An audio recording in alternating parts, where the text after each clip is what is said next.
আর কয়েকদিন পরেই জিলহজ মাস শুরু হতে যাচ্ছে। জিলহজ মাসের প্রথম 10টি দিন, এই দিনগুলো হলো ইবাদতের, নেক আমলের সবচেয়ে বড় যে মৌসুম রমাদান, তারপরে সবচেয়ে বড় মৌসুম হলো জিলহজের প্রথম দশক। ইবাদত এবং নেক আমলের জন্য আল্লাহ সুবহানাহু ওয়া তাআলা আমাদেরকে কিছু মৌসুম দিয়েছেন, কিছু সিজন দিয়েছেন। এই সিজনগুলোর মধ্যে থেকে সবচেয়ে বড় ইবাদতের মৌসুম বা সিজন কোনটা? রমজান মাস। মাসব্যাপী পুরো 30 দিনের মৌসুম। রমজানের পরে ইবাদতের সবচেয়ে বড় বৃহত্তম ইবাদতের মৌসুম হলো কোনটা? জিলহজের প্রথম 10টা দিন। এই 10টা দিনের মর্যাদা, এই 10টা দিনের ফজিলত, এই 10টা দিনের মাহাত্ম্য আমাদের দেশে বেশিরভাগ মানুষ জানেন না। অথচ রমাদানের মর্যাদা মাশাআল্লাহ আমরা কম বেশি সবাই জানি। রমাদান মাসে আমাদের দেশে আলহামদুলিল্লাহ সাধারণ মানুষ যারা একেবারে দিন থেকে খুব বেশি যে দিনের খুব কাছে থাকেন তা না, দিন থেকে দূরে অনেক, তারাও রমজান মাস আসলে আলহামদুলিল্লাহ কিছু না কিছু ইবাদতের চেষ্টা করেন। তার মানে আলহামদুলিল্লাহ রমজান মাস ইবাদতের মৌসুম হওয়ার বিষয়টা স্টাবলিশড। কিন্তু রমজান মাসের পরে ইবাদতের যে দ্বিতীয় বৃহত্তম মৌসুম আছে জিলহজের প্রথম 10 দিন, এই দিনগুলো, এই 10টা দিনও যে ইবাদতের বিরাট বড় মৌসুম, অনেক ফজিলতপূর্ণ সময়, এই সম্পর্কে আমাদের সমাজে খুব বেশি আলোচনা বা জানাশোনা নাই বললেই চলে। জিলহজের প্রথম 10 দিন আসলে আমাদের সমাজে একটা চিত্র আমাদের চোখের সামনে ভেসে ওঠে। রমজানের কথা চিন্তা করলে আমরা তারাবির কথা মনে করি, কোরআন তেলাওয়াতের কথা মনে করি, রোজা রাখার কথা মনে করি, ইফতার করার কথা মনে করি, সাহরি করার কথা মনে করি। আলহামদুলিল্লাহ অনেক ইবাদতের চিত্র আমাদের সামনে রমজানের কথা চিন্তা করলে ভেসে ওঠে। কিন্তু জিলহজের কথা চিন্তা করলে আমাদের স্মৃতিতে ভেসে ওঠে শুধু একটা চিত্র। জিলহজের প্রথম দশকের একটা চিত্রই আমাদের স্মৃতিতে ভেসে ওঠে। সেটা কোনটা? গরু আর ছাগল। জিলহজের প্রথম দশকের একটা স্মৃতি আমরা জানি, সেটা কি? গরু আর ছাগল। রাস্তাঘাটে, বাজারে, গ্যারেজে, ঘরবাড়িতে, সব জায়গায় শুধু গরু আর ছাগল। জিলহজের প্রথম দশক মানে কি শুধু গরু আর ছাগল? ভাইরা আমার, এই হারিয়ে যাওয়া, বিলুপ্ত প্রায় ইবাদতের এই মৌসুমের ধারণাকে পুনর্জীবন দান করা সময়ের অপরিহার্য একটা দাবি। মুসলিম মিল্লাত আমরা ভুলে গেছি। এজন্য আজকে আমরা যে কথাগুলো বলবো, আল্লাহর ওয়াস্তে সবাই পাক্কা নিয়ত করে নেই, এই কথাগুলো অনুযায়ী আমি নিজে তো আমল করবো ইনশাআল্লাহ। আমি বাইরে গিয়ে আমার পরিবারে, আমার পরিচিত লোকদের মধ্যে আরো কয়েকজন মানুষকে আমি সচেতন করবো ইনশাআল্লাহ। তাহলে একটি আমল হারিয়ে যাচ্ছে, হারিয়ে গেছে প্রায়, এরকম একটা আমলকে পুনর্জীবন দান করা, এটা অনেক বড় ফজিলতপূর্ণ আমল, আপনারা জানেন। নবী করিম সাল্লাল্লাহু আলাইহি ওয়াসাল্লাম একটা হাদিস রয়েছে, মান আহিয়া সুন্নাতাম মিন সুন্নতি, যে ব্যক্তি আমার সুন্নতের কোনো একটা সুন্নতকে জিন্দা করবে, কোনো একটা ভালো কাজ যে ব্যক্তি শুরু করবে, মান সান্না সুন্নাতান হাসানাতান ফালাহু আজরুহা ওয়া আজরু মান আমিলা বিহা, তাহলে এই ব্যক্তি সেই প্রচলন দিয়ে যত মানুষ তার এই প্রচলন থেকে আমল করবে, আল্লাহ তাআলা তাদের সবার সমপরিমাণ সওয়াব তাকে দান করবেন। এজন্য আমরা এই মুর্দা সুন্নত, হারিয়ে যাওয়া আমলকে পুনরায় জিন্দা করতে প্রস্তুত আছি তো ইনশাআল্লাহ। আরবে যারা ছিলেন বা আরবের পরিবেশ সম্পর্কে যারা জানেন তারা বলতে পারবেন, বিশেষ করে সৌদি আরবের যে এনভায়রনমেন্ট এবং পরিবেশ, মহল্লা, বাসা, বাড়ি, সেখানে অলিতে গলিতে গেলে বোঝা যায় জিলহজের প্রথম দশক চলতেছে। মার্কেটে গেলে বোঝা যায় জিলহজের প্রথম দশক চলছে।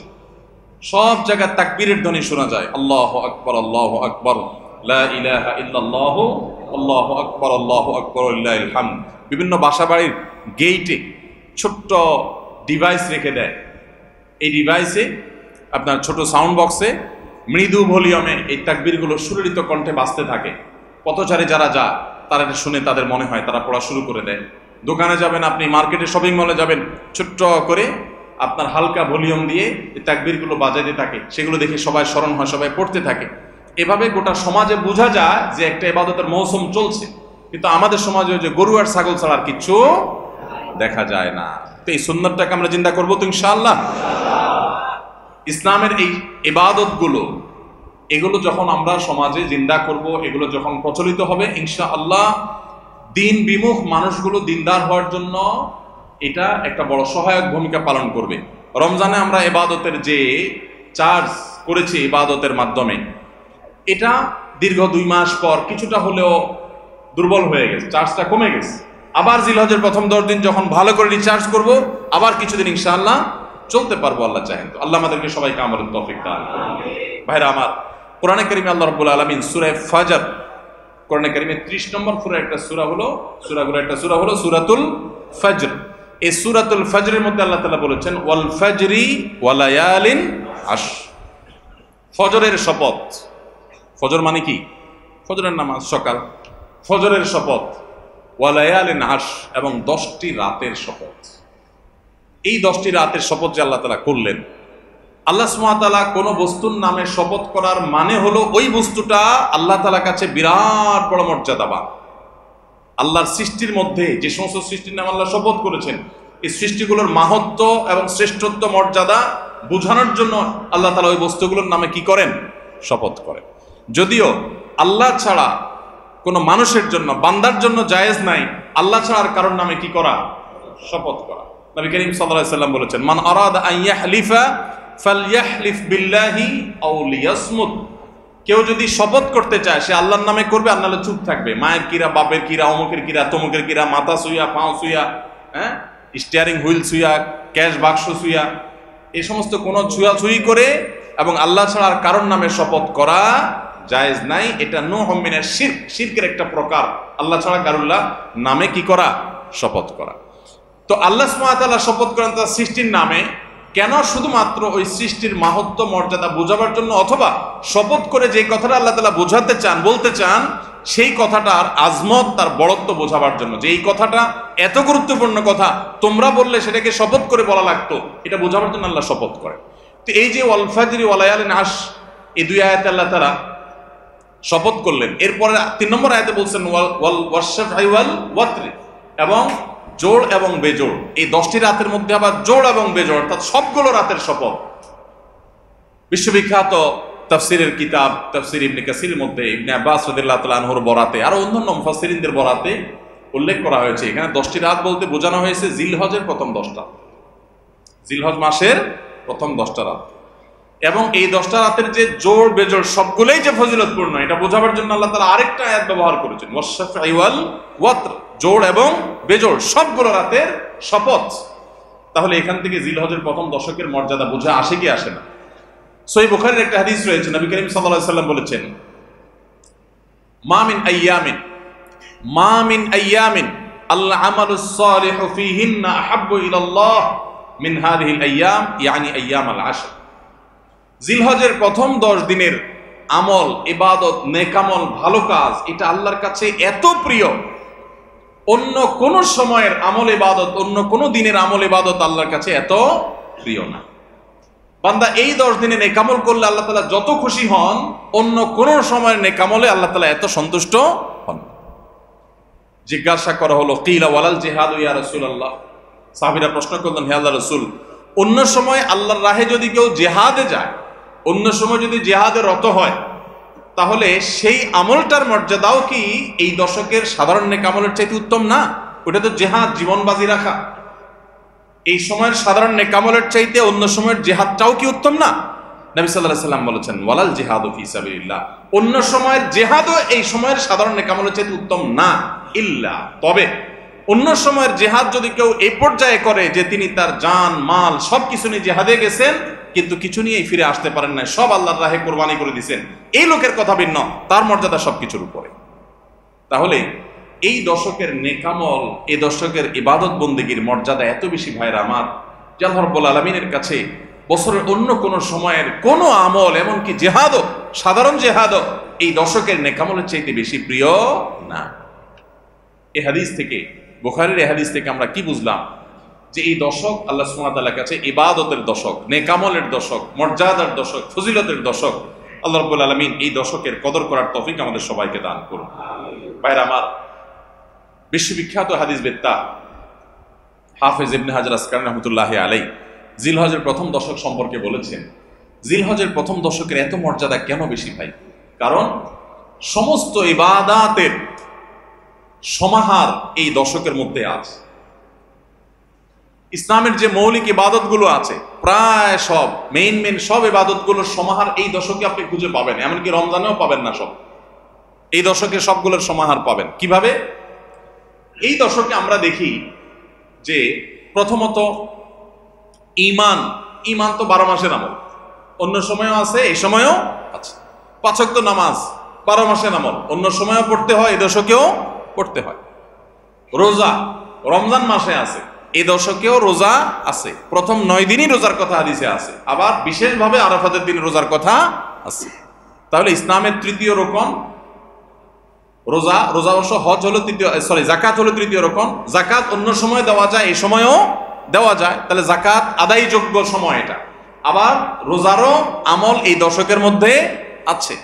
আর হজ তো হয়ই এই দশকে, হজের মূল কাজই হলো এই দশকে, ফরজ কাজগুলো সব এই দশকেই হয়ে যায়।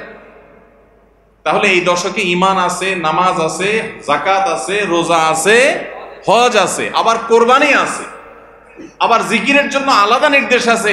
এই দিনগুলোতে বিশেষভাবে আল্লাহর জিকির করো, আছে না নাই ভাই? তাহলে আমরা কি বুঝলাম? এই দশকে সমস্ত ইবাদতের কি আছে? সমাহার আছে, সমস্ত ইবাদতের নজির আছে। এই জন্য এই দশকের মর্যাদা অনেক বেশি। আল্লাহ রাব্বুল আলামিন এই দশকের মর্যাদা এবং কদর আমাদের সবাইকে করার তৌফিক নসিব করুন। ভাইরা আমার, এই দশকের মর্যাদা নিয়ে আমরা কথা বাড়াতে চাই না, এবার আমরা করণীয়তে চলে যাই। কি করব আমরা কোরআন এবং হাদিসের আলোকে 11টি আমলের কথা বলতে পারি। এই 11টি আমল এই দশকের জন্য খাস, স্পেশাল। নাম্বার 1 নম্বর এই দশকের আমল হলো বেশি বেশি আল্লাহর জিকির করা। কি করা? বেশি বেশি আল্লাহর জিকির করা। কারণ কোরআনে কারিমে সূরা তাওবাতে আল্লাহ রাব্বুল আলামিন এই দশককে ইঙ্গিত করে বলেছেন যে তোমরা আল্লাহ তাআলার জিকির করো ফি আইয়ামিন মাদুদাত, নির্দিষ্ট দিনসমূহে, নির্ধারিত দিনগুলোতে তোমরা আল্লাহর জিকিরে মাশগুল থাকো। এখানে আল্লাহর জিকির যে নির্দিষ্ট দিনগুলোতে রাখার কথা বলা হয়েছে, সেই আয়াতের ব্যাখ্যা আবারও তাফসীর ইবনে কাসিরে এবং ইবনে আব্বাস রাদিয়াল্লাহু তাআলা সহ আরো অন্যান্য মুফাসসিরদের থেকে বর্ণিত হয়েছে যে নির্দিষ্ট দিন বলতে জিলহজের প্রথম 10 দিনকে আল্লাহ তাআলা মিন করেছেন। এই 10 দিনই তোমরা আল্লাহর জিকিরে বেশি বেশি করে আল্লাহ তাআলার জিকির করো। তাহলে জিকির শুধু না, পরিমাণে বাড়িয়ে বাড়িয়ে বেশি বেশি পরিমাণে জিকির করতে হবে এই দশকে। আল্লাহ তাআলার স্মরণ অন্তরে হবে, মুখে আল্লাহ তাআলার জিকির চলবে, কাজের মাধ্যমে জিকিরের আমল চলবে, অন্তরের স্মরণের মাধ্যমে, মুখে জিকিরের মাধ্যমে। কোরআনের তেলাওয়াত একটা জিকির, তাসবিহগুলো একটা জিকির, তাহমিদ আল্লাহর প্রশংসা একটা জিকির, এরকম যত জিকির আছে এই দশক হলো জিকিরের দশক। সবচেয়ে বেশি জিকির চলবে, সবচেয়ে বেশি কি চলবে? জিকির চলবে। দ্বিতীয়ত যে আমলটি চলবে তা হলো যে কোনো নেকামল, যে কোনো নেকামল। কারণ একটু আগে আমরা হাদিস শুনলাম যে নবী করিম সাল্লাল্লাহু আলাইহি ওয়াসাল্লাম বলেছেন মা মিন আইয়ামিন আল আমালুস সালিহু ফিহিন্না আহাব্বু ইলাল্লাহ মিন হাযিহিল আইয়াম। এই জিলহজের 10 দিনের চাইতে অন্য কোন দিনের নেক আমল আল্লাহর কাছে বেশি প্রিয় না। মাস হিসাবে রমজান সবচেয়ে সেরা, আর দিন হিসাবে খুচরা দিনগুলোর মধ্যে রমজানের বাইরে সবচেয়ে সেরা কোনটা? জিলহজের প্রথম দশক। রমজানের পরে মর্যাদার বিচারে সবচেয়ে বেশি মর্যাদাপূর্ণ দশক হলো এই দশক। এই জন্য এই দশকে আমল করলে আল্লাহর কাছে এত প্রিয় যে অন্য কোনো সময়ের আমল আল্লাহর কাছে এত প্রিয় না। এই জন্য এই দশকের দ্বিতীয় আমল হলো বেশি বেশি নেক আমল করা। বেশি বেশি কি করা? নেক আমল করা। রুটিন যে নামাজগুলো আছে, কাজগুলো আছে, সেগুলো বিশেষ ইহতিমামের সাথে করা। অন্য সময় আপনি নামাজে টুকটাক গাফলতি করেন, কিন্তু এই দশকে মোটেই করবেন না। অন্য দশকে আপনার ফজরের জামাত একটু মিস হয়, এই দশক মোটেই করবেন না। আগে থেকে ইহতিমাম থাকবে যে এই দশক কোনোভাবে ইবাদত থেকে আমি যেন দূরে না থাকি। আল্লাহ তাআলা আমাদের সবাইকে আমলের তৌফিক দান করুন। তাহলে 2 নম্বর আমল হলো বেশি বেশি নেক আমল করা এই দশকে।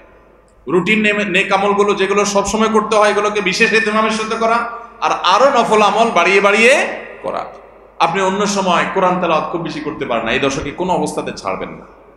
অন্য সময় তাসবিহ তেলাওয়াত খুব বেশি হয় না, এই দশকে কোনো অবস্থায় ছাড়বেন না।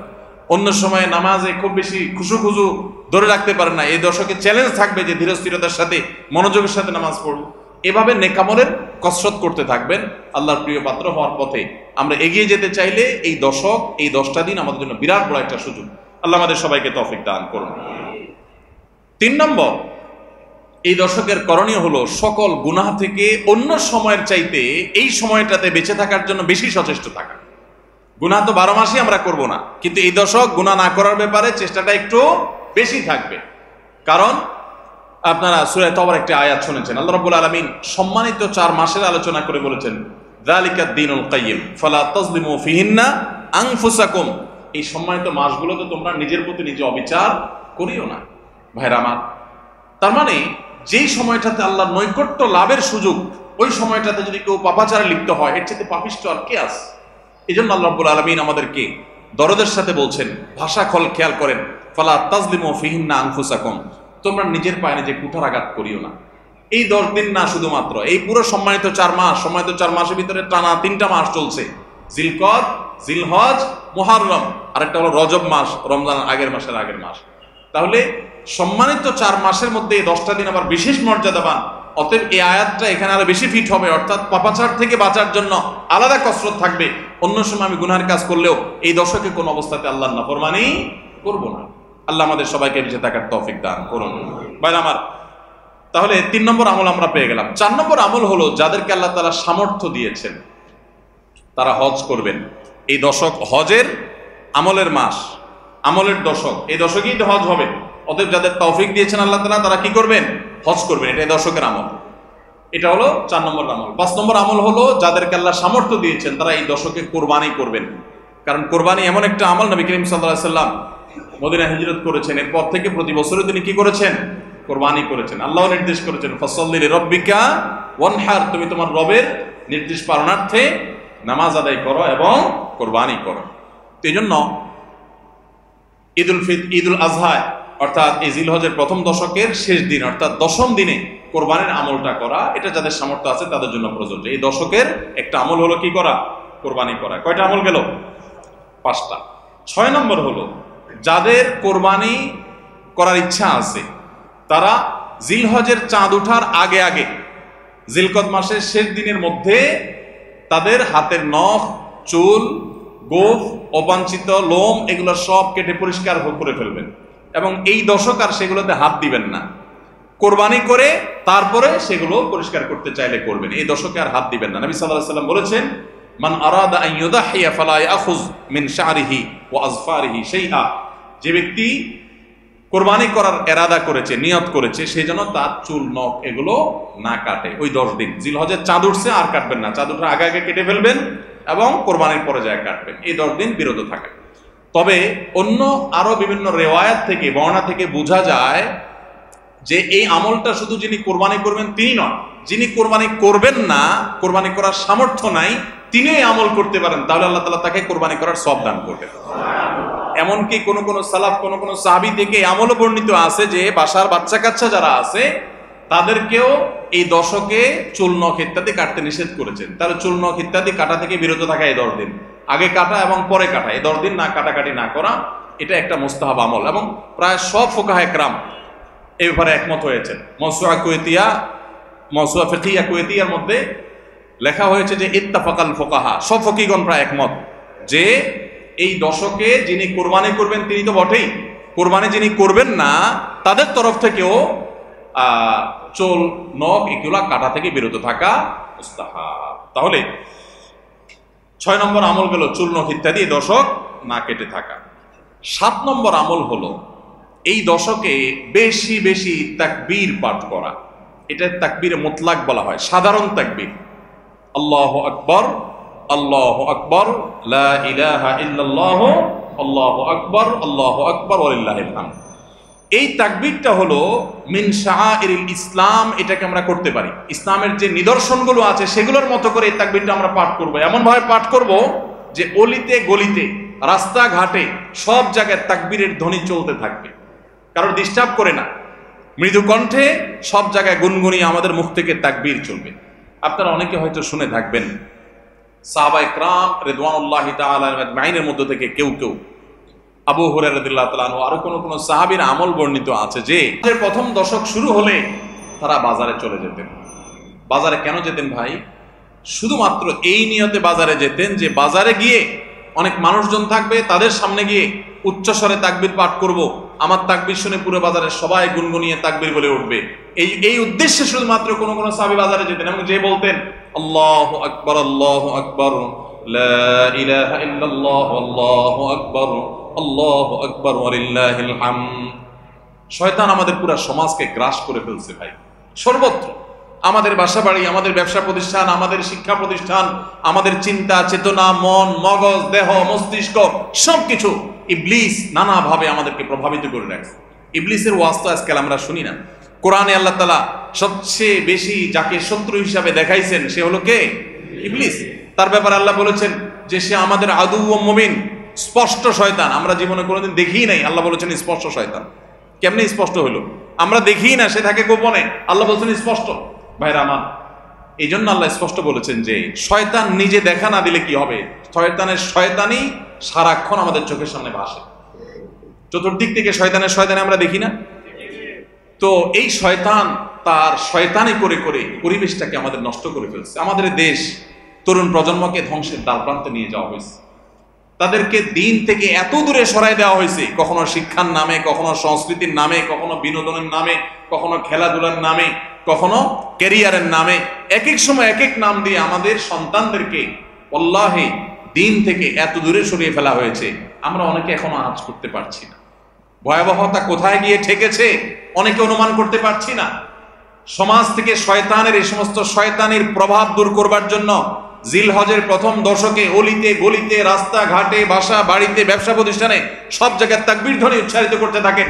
এই তাকবীর ধ্বনি নীরবে না, সশব্দে, সশব্দে বলতে মানুষকে ডিস্টার্ব করে না, যতটুকু মানুষ সহনীয় হয় মৃদু কণ্ঠে এই তাকবীর গুনগুনিয়ে আমরা গাইতে থাকবো, আওয়াজ করে করে বলতে থাকবো, সর্বত্র এটি ধ্বনিত হতে থাকবে।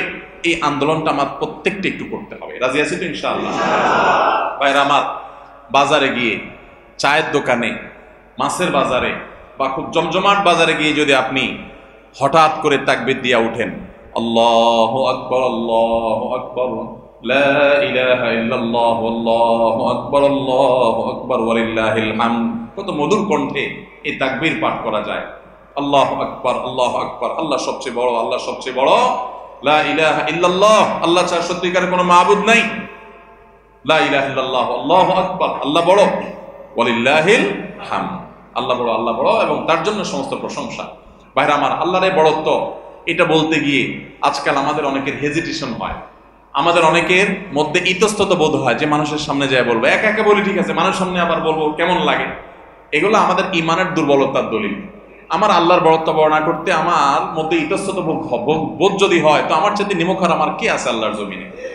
আমি কত আল্লাহ নিমুখ হারাম যে আল্লাহ সারাদিন আল্লাহর নিয়ামতের ভিতরে ডুবে আছি, আল্লাহর বড়ত্বটা জোরে বললে কে কি মনে করবে, আমি এই চিন্তা করছি। তো আমরা ইনশাআল্লাহ এই অচল আয়াতন ভাঙবো তো? আমরা ইনশাআল্লাহ এই হীনমন্যতা, এই ইতস্ততা দূর করবো তো ইনশাআল্লাহ? ভাইরা আমার, টার্গেট করে করে বাসায় যাওয়ার সময় মোবাইলে অ্যালার্ম দিয়ে দিই, লিখে লিখে রিমাইন্ড করে করে তারপরে আমল করব। মনে থাকবে তো ইনশাআল্লাহ? যেখানে মানুষ আছে একটু জোরে জোরে তাকবীর পাঠ করবো। বাসায় ঢোকার সময় জোরে জোরে পড়তে পড়তে ঢুকবেন, যাতে বাসার সবাই তাকবীর দিয়ে উঠে। হঠাৎ মনে হবে একটু জোরে জোরে পড়বেন, যাতে সবাই তাকবীর দিয়ে উঠে। পুরো পরিবেশটাকে সেভাবে করবেন। আমি আমার বাসায় এই দশক আসলে সাধারণত মৃদু কণ্ঠে ভলিউমের সবসময় তাকবীরটা চালু করে রাখি, যাতে সবার মনে হয়। অফিসে কম্পিউটারে এটাকে মৃদু কণ্ঠে চালু করে রাখি, অন্যান্য কাজ করতে থাকে, এই আওয়াজ চলতে থাকে, যাতে করে যে আসে সে দেখে তার মনে হয় সে আমলটা করতে পারে। তো আমরা এই আমলটা চিন্তা করবো তো ইনশাআল্লাহ?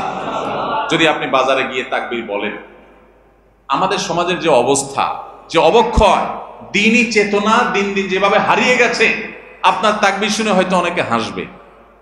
হঠাৎ করে যখন বাজারে গিয়ে তাকবীর দিবেন জোরে জোরে, বলবো ব্যাপার কি? কেউ কেউ হয়তো ইশারা করছে মাথায় হয়তো কোনো সমস্যা আছে। এরকম হতে পারে, হতে পারে কি পারে না? কেন হইতে পারে? কারণ সব গাফেলদের মধ্যে একজন জাকের আসছে, সব গাফেলদের মধ্যে একজন জাকের আসছে। যেখানে সবাই গাফলতিতে নিমজ্জিত, সেখানে একজন জিকিরকারী আসছে। এজন্য ওই গাফেলদের মধ্যে জিকিরকারী, একজন জিকিরকারী ব্যক্তিকে মনে হয় পাগল, অথবা তাকে বলা হয় যে আননোন। অথচ হওয়া দরকার ছিল মুসলমানদের সমাজে সবাই জাকের, এক দুজন গাফেল। আর আমরা সবাই হয়ে গেছি গাফেল। এই জন্য একজন জিকিরকারী হলে তাকে মানুষ কি করে? উপহাস করে, পাগল মনে করে।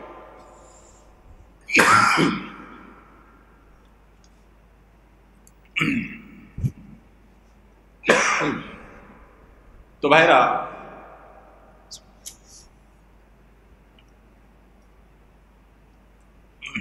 ওই যে কোন দেশে নাকি রাজাকে ভবিষ্যৎবাণী করা হয়েছে যে রাজা সাহেব পাগলা পানি আসতেছে, পাগলা পানি।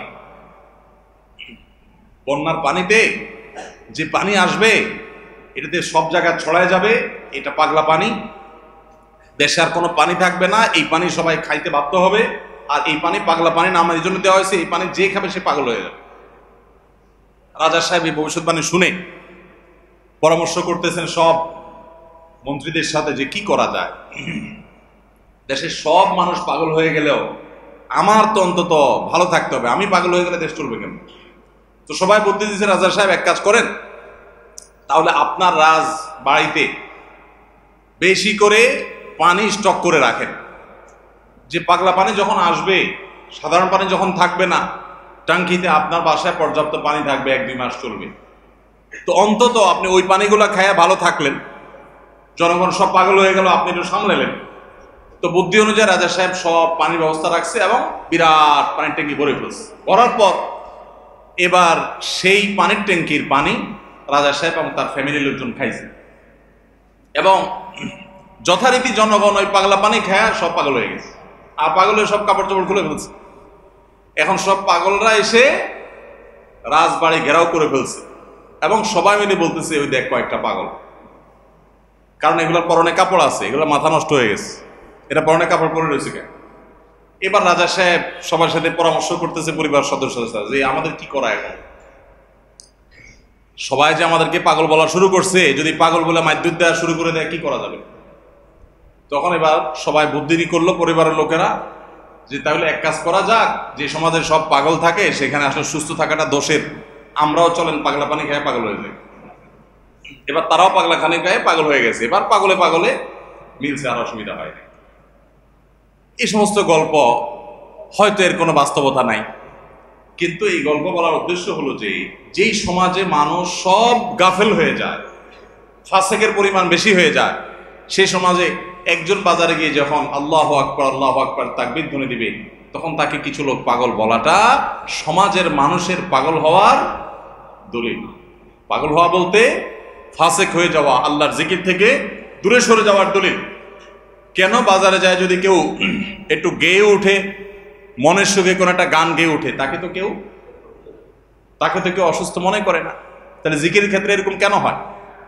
আপনি যদি বাসে উঠে বলেন আল্লাহু আকবার লা ইলাহা ইল্লাল্লাহ আল্লাহু আকবার ওয়ালিল্লাহিল হামদ, প্রথম কারোর কাছে আনইজি লাগতে পারে। উঠার পর যদি আরেকজন পড়েন, বলবে যে ভাই হাতে কোনো ব্যাগ ট্যাগ তো দেখা যাচ্ছে না, কিছু বেচবে নাকি? অকার টকার নেই কোনো। আপনি যদি তখন সুন্দর করে, যারা অবাক হয়ে তাকাবে তাদের যদি বলেন, ভাই এই দশকে আমাদের নবীজি বেশি বেশি করে উচ্চস্বরে তাকবীর পাঠ করতে বলেছেন, আপনারা তো সবাই মুসলমান, আপনাদের সবাইকে স্মরণ করানোর জন্য আমি জোরে জোরে করছি, আপনারা কেউ মনে কিছু নিয়েন না। বাস আলহামদুলিল্লাহ, তাইলে কিচ্ছা কত। তো আমরা এই আমলটা করবো তো ইনশাআল্লাহ। কঠিন আমল, কিন্তু এটাকে জিন্দা করতে পারলে সমাজে সর্বত্র যখন তাকবীরের ধ্বনি ভাসতে থাকবে, শয়তান পালা যাবে ইনশাআল্লাহ সমাজ থেকে। ঘরে যখন সারাদিন তাকবীর ধ্বনি ভাসতে থাকবে, শয়তান পালা যাবে। আল্লাহ আমাদের সবাইকে আমলের তৌফিক দান করুন। জিলহজের প্রথম দশকে এই আমলটা সম্পর্কে নবী করিম সাল্লাল্লাহু আলাইহি ওয়াসাল্লামের ভাষ্য খেয়াল করেন। তিনি বলেছেন, ফাকফিরু ফীহিন্না মিনাত তাকবীরি ওয়াত তাহলিলি ওয়াত তাহমিদ। জিলহজের প্রথম দশক যখন শুরু হয়, তোমরা বেশি বেশি করে তাকবীর পড়ো, বেশি বেশি করে তাহমিদ পড়ো, বেশি বেশি করে তাহলিল পড়ো, অর্থাৎ আল্লাহু আকবার লা ইলাহা ইল্লাল্লাহ আল্লাহু আকবার লিল্লাহিল হামদ, এটা বেশি বেশি করে পাঠ করো। নবী সাল্লাল্লাহু আলাইহি ওয়াসাল্লাম নির্দেশ করেছেন। তাহলে কয় নম্বর আমল গেল? 7 নম্বর আমল, বেশি বেশি করে তাকবীর তাহমিদ তাহলিল পড়া। 8 নম্বর আমল হলো এই তাকবীর তাহমিদ তাহলিলটাই বিশেষভাবে পড়া। 7 নম্বরটা হলো সাধারণভাবে রাত দিন যতক্ষণ পারেন বেশি বেশি পড়বেন, কোনো সময় ফিক্স নাই, এবং 10 দিন ফুল। আর 8 নম্বর আমল হলো এই তাকবীরটাই নির্দিষ্ট সময় নির্দিষ্ট দিনগুলোতে বিশেষভাবে পড়া। সাধারণভাবে তো পড়বেনই, আর বিশেষভাবে পড়বেন। বিশেষভাবে কখন? আইয়ামে তাশরিকে। আইয়ামে তাশরিক কাকে বলা হয় ভাই? জিলহজের 9 তারিখ ফজরের পর থেকে নিয়ে জিলহজের 13 তারিখ আসর পর্যন্ত। জিলহজের 9 তারিখ ফজর থেকে নিয়ে জিলহজের 13 তারিখ আসর পর্যন্ত প্রত্যেক নামাজের পর সবাই যার যার জায়গা, পুরুষরা সরবে আর মা বোনরা বাসা বাড়িতে নীরবে তারা তাকবীর পাঠ করবেন। আল্লাহু আকবার লা ইলাহা ইল্লাল্লাহ আল্লাহু আকবার ওয়ালিল্লাহিল হামদ। প্রত্যেক নামাজের পরে একা একা পড়েন আর জামাতে পড়েন, সর্বাবস্থা। জামাতে পড়লে ইমামের সাথে তাল মিলায় পড়তে হবে, জরুরি না, প্রত্যেকে যার যারটা শেষে পড়বেন, মনে থাকবে তো ইনশাআল্লাহ। তাহলে 8 নম্বর আমল হলো আইয়ামে তাশরিক, অর্থাৎ জিলহজের 9 তারিখ থেকে 13 তারিখ পর্যন্ত প্রত্যেক নামাজের পরে তাকবীরগুলো জোরে জোরে পাঠ করতে থাকবো ইনশাআল্লাহ। 9 নম্বর আমল হলো জিলহজের 1 তারিখ থেকে 9 তারিখ পর্যন্ত এই 9 দিনই নফল রোজা রাখা। এই 9 দিনই নফল রোজা রাখা। এই 9 দিন নফল রোজা রাখা সম্পর্কিত একটা হাদিস পাওয়া যায়, এবং এই 9 দিনের নফল আমল সম্পর্কে মওসুআ কুয়েতিয়া কুয়েতিয়া, কুয়েত থেকে প্রকাশিত ফিকহ বিশ্বকোষ, সেখানে বর্তমান সময়ের সবচাইতে অথেন্টিক ফতোয়ার কিতাবগুলোর মধ্যে থেকে, প্রসিদ্ধ কিতাবগুলো থেকে একটা, ফতোয়ার কিতাবগুলো থেকে মওসুআ ফিকহিয়া কুয়েতিয়া, সেখানে লেখা হয়েছে যে ইত্তাফাকুল ফুকাহা, সমস্ত ফকিহগণ এবারে একমত যে জিলহজের 1 তারিখ থেকে 9 তারিখ পর্যন্ত এই 9 দিনই রোজা রাখা মুস্তাহাব। এই 9 দিন রোজা রাখা মুস্তাহাব। বিভিন্ন বর্ণনায়ও এটি প্রমাণিত হয়, যদি সে বর্ণনাগুলো কোনো সনদ দিয়ে মুহাদ্দিসরা কেউ আপত্তি তুলেছেন, কিন্তু ফুকাহে কেরাম এ ব্যাপারে রেকমেন্ড করেছেন যে এই 9 দিন রোজা রাখা মুস্তাহাব। যেহেতু জিলহজের প্রথম 10 দিনের পুরো 10 দিনই ইবাদত আল্লাহর কাছে প্রিয়, অতএব নফল আমল, রোজাও একটা নফল আমল, সেই হিসাবে রোজাটা অটোমেটিকও চলে আসে। এজন্য 9 নম্বর আমল হলো জিলহজের 1 থেকে 9 তারিখ পর্যন্ত এই দিনগুলো কি করা? রোজা রাখা। 10 নম্বর আমল হলো স্পেশালি, বিশেষভাবে আরাফার দিনে, অর্থাৎ জিলহজের 9 তারিখে রোজা রাখা। জিলহজের 9 তারিখে কি করা? রোজা রাখা। প্রথম 9 দিন সাধারণ, আর বিশেষভাবে 9 তারিখের গুরুত্ব আরো বেশি, কারণ নবী করিম সাল্লাল্লাহু আলাইহি ওয়াসাল্লাম বলেছেন, সিয়ামু ইয়াউমি আরাফা আহতাসিবু আলাল্লাহি আন ইউকাফিরা সানাতাল্লাতী ক্বাবলাহা ওয়াল্লাতী বা'দাহা। আরাফাত দিনের রোজা, অর্থাৎ জিলহজের 9 তারিখের রোজা, এই রোজার সম্পর্কে আল্লাহর কাছে আমার ধারণা, আল্লাহর প্রতি নবী সাল্লাল্লাহু আলাইহি ওয়াসাল্লাম বলছেন যে আমার ধারণা যে এই রোজার বিনিময়ে আল্লাহ তাআলা 1 বছর পূর্বের আর 1 বছর পরের, অর্থাৎ আগামী 1 বছর এবং গত 1 বছরের গুনাহ আল্লাহ তাআলা মাফ করে দিবেন। আমরা এই পর্যন্ত যত ফজিলতের কথা শুনেছি, পিছনে গুনাহ মাফ করে দিবেন, গত 1 বছর গুনাহ মাফ করে দিবেন, সারাদিনই গুনাহ মাফ করে দেওয়া হবে, এরকম বিভিন্ন হাদিস আমরা শুনেছি, কিন্তু এরকম কোন হাদিসকে হয়তো আমরা এই হাদিস ছাড়া আরেকটা হাদিস শুনি নাই যে 1 বছর অগ্রিম গুনাহ মাফ করবেন। যদি আল্লাহ তাআলা কাউকে হায়াত দেন, তিনি 1 বছরের গুনাহ মাফ পেয়ে যাবেন। কোন কোন হাদিস বেত্তাগণ বলেন যে হাদিসের মধ্যে ইশারা পাওয়া যায় যে কেউ যদি আরাফাতের রোজা রাখার তৌফিক পায়, হয়তোবা আগামী 1 বছর হায়াত পাওয়ার তৌফিক হবে তার। যদিও এটা জাস্ট একটা ব্যাখ্যা, এটা এমন না যে হাদিসে বলা হয়েছে আলাদা গ্যারান্টি দিয়ে, এরকম না। অতএব এর ব্যত্যয় ঘটলে করতে পারে। কথা বুঝে আসছে ভাই? তো এই জন্য এই আরাফাত দিনের রোজা এটা আমরা মিস করবো না ইনশাআল্লাহ। তাহলে 10 নম্বর আমল গেল জিলহজের 9 তারিখের রোজা। 11 নম্বর আমল হলো ঈদুল আজহার সমস্ত সুন্নাতগুলো আমল করা।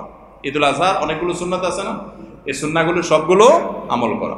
ঈদুল আজহার যে সুন্নাহগুলো আমল সাধারণত হয় না, গোসল আমরা করি, সুগন্ধি আমরা ব্যবহার করি, আলহামদুলিল্লাহ, অন্য অনেক সুন্নাত আমরা আমল করি, কিন্তু যে সুন্নাতের আমল সাধারণত হয় না তার ভিতরে একটা হলো ফজরের নামাজ মহল্লার মসজিদে এসে পড়া, ভোর রাতে আগে আগে উঠা। অন্য সময়ের চাইতে ঈদের দিন ফজরে মুসল্লি আরো আমাদের মসজিদে কম থাকে, কারণ চাঁদ রাতে তামাশা করে বেড়ায়, ফজর নামাজ মিস হয়ে যায়। তো ইমানদার সেটা করতে পারেন না। ঈদের সুন্নাহটা বিশেষভাবে আদায় করার চেষ্টা করা দরকার, অর্থাৎ জামাতের সাথে ফজর নামাজ পড়া দরকার, আগে আগে উঠা দরকার। ঈদের দিনের সুন্নাতগুলোর মধ্যে থেকে একটা। আরেকটা সুন্নাত আমাদের অবহেলিত, আদায় হয় না, সেটা হলো ঈদুল আজহা হোক আর ঈদুল ফিতর হোক, ঈদের নামাজ মাঠে পড়ার চেষ্টা করা দরকার। কোথায়? মাঠে। মাঠ এখন কম, বিশেষ করে শহর এলাকাতে মাঠ একটু কম, কিন্তু যেগুলো আছে সেগুলোও যদি সঠিকভাবে সবগুলোকে ব্যবহার করা হয় তাহলে অনেক জায়গায় সুন্নাহ জিন্দা হয়। আমরা ঈদের নামাজ মসজিদে পড়ি, কেন পড়ি? একটা অজুহাত দেই, মাঠ কম। এই অজুহাত সব ক্ষেত্রে গ্রহণযোগ্য না এবং সঠিক না। অনেক জায়গায় মাঠ থাকা সত্ত্বেও মানুষ মসজিদে নামাজ পড়ে, কারণ সব মহল্লার মানুষ আলাদা আলাদা নিজেরা একটু মাতবরি করতে চায়। আমরা আবার আরেক জায়গায় নামাজ পড়তে যাবো, আমাদের একটা বাঁকাওয়াতি থাকে। এই রোগ মসজিদে ঢুকে গেছে, মসজিদ কমিটির লোকদের মধ্যে রোগ ঢুকে গেছে। তারাই কোরবানি করতে রাজি না যে আমরা এখানে জমাত করব না, চল আমরা সবাই মিলে বড় একটা মাঠে করি। বড় মাঠে কয়েক মসজিদের একসাথে নামাজ আদায় করার যে সৌন্দর্য আছে, এই সৌন্দর্য মসজিদের মধ্যে ঈদের নামাজ পড়ার মাধ্যমে নাই। এই জন্য ভাইরা, মাঠে ঈদের নামাজ জিন্দা করার চেষ্টা করতে হবে ইনশাআল্লাহ। চেষ্টা করা যাবে না ইনশাআল্লাহ? তাই বলে আবার রাস্তাঘাট আটকায় মানুষের অসুবিধা হয় সেভাবে করে ঈদের নামাজ ব্যবস্থা করেন।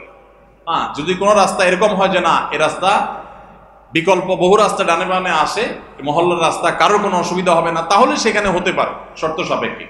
কিন্তু সাধারণত রাস্তা নয়, বরং আমাদের নামাজ পড়তে হবে কোথায়? মাঠে। এবং ঈদের নামাজ মসজিদে আদায় করবেন না, মাঠে আদায় করবেন। এই আওয়াজটা সর্বত্র তোলা দরকার। শহর তো বটেই, গ্রামে পর্যন্ত এখন প্রত্যেক মসজিদে মসজিদের নামাজ হয়। কেউ কাউকে মানতে রাজি না, কেউ কাউকে মানতে রাজি না। আরেক জায়গায় ঈদগাহে নামাজ পড়ে আমাদের ইজ্জত থাকে নাকি? তো এই লোক ইসলাম বুঝে নাই। ঈদের জামাত হবে, অনেক বড় জামাত, সেখানে বহু মসজিদের মুসল্লিরা আসবে, এটার মধ্যেই সৌন্দর্য, পুরো মহল্লার মানুষের সম্মিলন করবে, এই সুন্নতটা আদায় হয়। ঈদুল আজহার আরেকটা সুন্নাত অবহেলিত, সেটা হলো ঈদুল আজহায় আমরা জানি যে প্রথম খাবার ঈদুল আজহার কোরবানির গোশত দিয়ে হবে, এটা সুন্নাত। ওমর রাদিয়াল্লাহু তাআলা থেকে একটা রওয়ায়াত বর্ণিত আছে যে আল্লাহ তাআলার উদ্দেশ্যে কোনো কিছু দান করলে এটা নিজে ভোগ করা যায় না। যায়? আপনি আল্লাহর রাস্তার জন্য, আল্লাহকে খুশি করার জন্য আল্লাহর রাস্তায় কিছু দিয়ে দিয়েছেন, এটা কি নিজে খাওয়া যায়? আর এটা আপনি গরিবকে দিয়ে দিবেন, মসজিদে দান নিয়াত করলে মসজিদকে দিয়ে দিবেন, আপনি নিজে ভোগ করতে পারবেন না। শুধু কোরবানি এবং আকিকা এই দুইটা আমল আছে যে এই দুইটা আমল আল্লাহকে খুশি করার জন্য জবাই করার সময় বলছেন বিসমিল্লাহ আল্লাহু আকবার, আল্লাহুম্মা লাক মিনকা ওয়া লাক, আল্লাহ আপনার তরফ থেকে আবার আপনার উদ্দেশ্যেই কোরবানি করলাম, আমার কোনো ধান্দা নাই। অথচ আবার ঠিকই ওইটার গোশতটা আল্লাহ আপনাকে খেতে দিয়েছেন, কারণ এটা আল্লাহর পক্ষ থেকে সাদাকা, আল্লাহর পক্ষ থেকে মেহমানদারি, যে আল্লাহ আপনার থেকে কবুল করেছেন এবং বলেছেন বান্দা আমি বুঝে পাইছি, এবার তোমাকে দিছি, তুমি খাও। তো এই জন্য আল্লাহর মেহমানদারি দিয়ে দিনের প্রথম খাবার গ্রহণ করা, যাতে করে ক্ষুধার্ত থেকে খাবারের প্রতি আগ্রহী হন আপনি এবং আল্লাহর মেহমানদারি দিয়ে প্রথম খাবার খান আপনি, এটা সুন্নাত। এই জন্য ঈদুল আজহার দিন আমরা কোনো কিছু না খেয়ে থাকবো, রাতে খেয়ে যে শোবো, এরপরে আর কোনো কিছু খাবো না, ঈদগাহে আসবো না খেয়ে, কোরবানির পশুর গোশত বানায়া রান্না করে ওইটা দিয়ে প্রথম খাবার খাবো ইনশাআল্লাহ। আল্লাহ তাআলা আমাদের সবাইকে এই সব সুন্নাহগুলো মেনে চলার তৌফিক দান করুন।